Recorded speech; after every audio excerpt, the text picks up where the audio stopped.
Salvete, it's Magister Macintosh. Wanted to give you guys a quick intro to the second concept that you've got in this chapter, which is the gerundives and the passive periphrastic.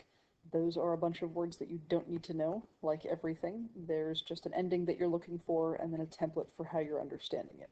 So, the trick here is that it's going to have a word with N-D-U-M at the end.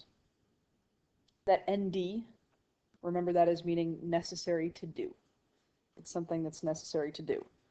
It's going to be near the verb est. Those just go together. But that ND, need to do, that's what's going to help you to remember this.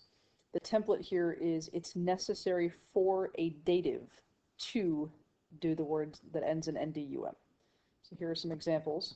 So, mihi fugiendum est. You had this in the first story that you read. These were glossed on the side, but that was just to kind of get you aware of the existence of this form and sort of plant the idea in your brain.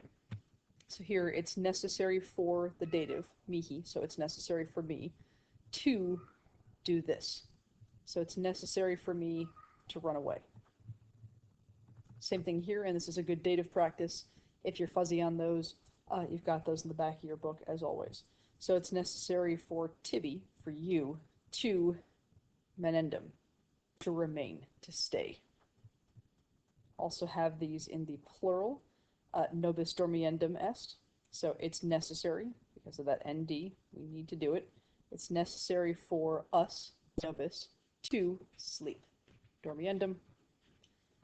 And then vobis portandum est, it's necessary for vobis, y'all, to carry. And notice these are just the base sort of versions of this. You can add things onto it. So for example, I could say it's necessary for you to stay in the house. And I can just add a nice basic prepositional phrase. I can add here an accusative. So it's necessary for y'all to carry, let's say, the wine to the dining room. I can add on regular things just like I would in a normal sentence. The basic elements, though, are these three things: the dative, this word with the NDUM, and then a version of est. That's it. It's a pretty straightforward concept. Latin likes to use this a lot as a way to show that something needs to be done. You're going to get used to seeing these NDs.